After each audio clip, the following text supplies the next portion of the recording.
In 1858, London became a living hell, not because of war, but because of a smell. A heat wave turned the Thames River into a boiling pit of waste, forcing the government to flee and thousands to fear for their lives. This was the Great Stink, the ultimate survival story you've never heard of. To understand the nightmare of 1858, you have to understand that London in the mid-19th century was the New York City of its time, only much, much dirtier. It was the heart of the British Empire, a place of industrial wonder, massive wealth, and extreme Victorian elegance. But underneath the top hats and silk dresses lay a ticking biological time bomb. For centuries, Londoners had used cesspools. These were basically giant pits under their houses where all the waste went. By the 1850s, there were over 200,000 of these pits across the city. They were rarely cleaned, they leaked into the groundwater, and they smelled horrific. Then came a brilliant invention that actually made everything worse: the flush toilet. Suddenly, everyone wanted one. But the city's ancient, crumbling brick sewers weren't designed to handle all that extra water and waste. The cesspools began to overflow. To solve this, the city decided to do something that seems insane today. They connected the house drains directly to the River Thames. The Thames was the city's main source of drinking water, and now, every time someone flushed a toilet in a wealthy mansion, that waste flowed directly into the same river where the poor were dipping their buckets for tea water.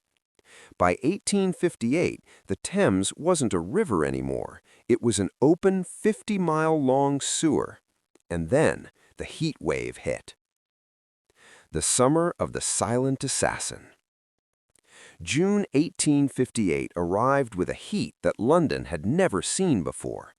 Temperatures in the sun soared to over 110 degrees Fahrenheit, 43 degrees Celsius. In a city of stone and brick, with no air conditioning and no breeze, the heat was suffocating. But it was what the heat did to the river that changed history. The water level of the Thames dropped, exposing huge, glistening banks of river mud, except it wasn't mud. It was feet-deep layers of accumulated human excrement, industrial chemicals from factories, and rotting animal carcasses from slaughterhouses. Under the baking Victorian sun, this black sludge began to cook. It fermented, it bubbled, and then it released a stench so powerful it became a physical force. People miles away from the river began to vomit. Passengers on ferryboats were seen fainting from the fumes. This wasn't just a bad smell. This was the smell of millions of gallons of waste cooking in record-breaking heat. At the time, people believed in the miasm theory. They didn't know about bacteria or germs yet. They believed that bad air itself was what killed you. They thought if you smelled the rot, you were already dying of cholera. Panic began to grip the streets. Londoners began to mask their faces with handkerchiefs soaked in chloride of lime, walking through the streets like ghosts in a haunted city. But the real drama was about to unfold in the one place that couldn't escape the smell: the Houses of Parliament. The British Parliament sits right on the banks of the River Thames. In the summer of 1858, this became the ultimate test of nose.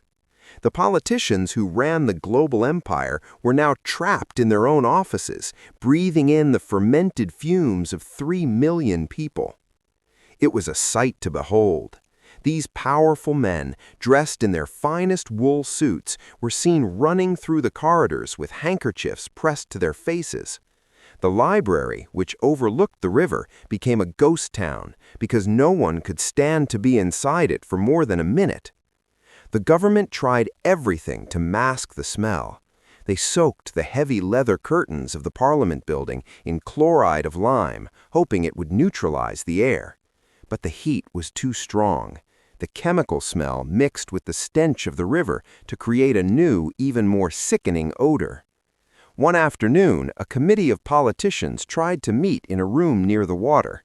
Within minutes, they were seen stumbling out, gasping for air, their faces pale. The Chancellor of the Exchequer, Benjamin Disraeli, described the river as a Stygian pool, reeking with ineffable and intolerable horrors. For the first time in history, the people in charge couldn't ignore the problem. Usually, when the poor died of cholera in the slums, the politicians called it a tragedy of the lower classes. But now the silent assassin was knocking on the doors of the wealthy. Rumors began to swirl that the government was going to pack up the entire capital and move the parliament to Oxford or Windsor just to escape the smell. But then a hero emerged. Not a soldier, but an engineer named Joseph Bazalgette. Bazalgette had been screaming about a solution for years, but the government had always ignored him because his plan was too expensive. He wanted to build a massive subterranean labyrinth of sewers that would intercept the waste before it reached the Thames and carry it miles away from the city.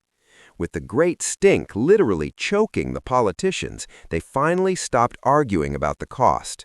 In a record-breaking 18 days, they passed a law to fund the most massive civil engineering project the world had ever seen. Bazalgette's task was Herculean. He had to dig up the streets of the world's busiest city without bringing trade to a halt. He had to build 82 miles of main intercepting sewers and 1,100 miles of street sewers. But Bazalgette wasn't just building for 1858. He was a visionary.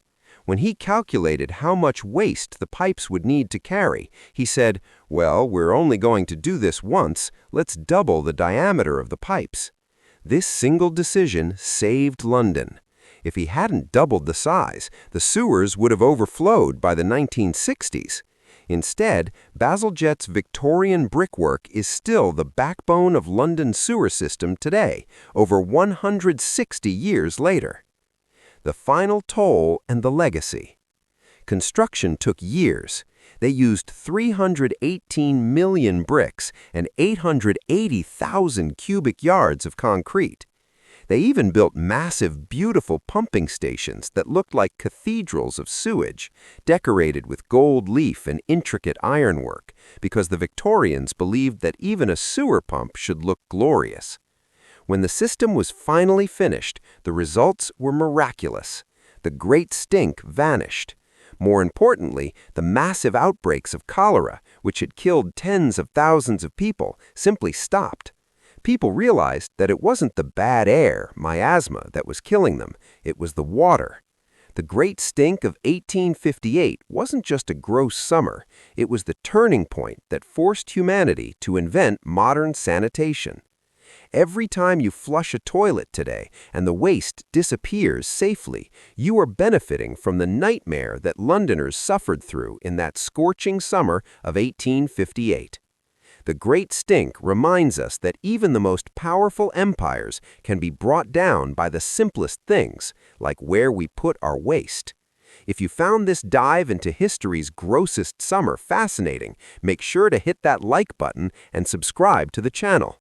We uncover the weirdest, darkest, and most forgotten stories of our past every day. Now, I want to hear from you. What do you think is the most disgusting moment in human history? Let me know in the comments below. Thanks for watching, and stay curious.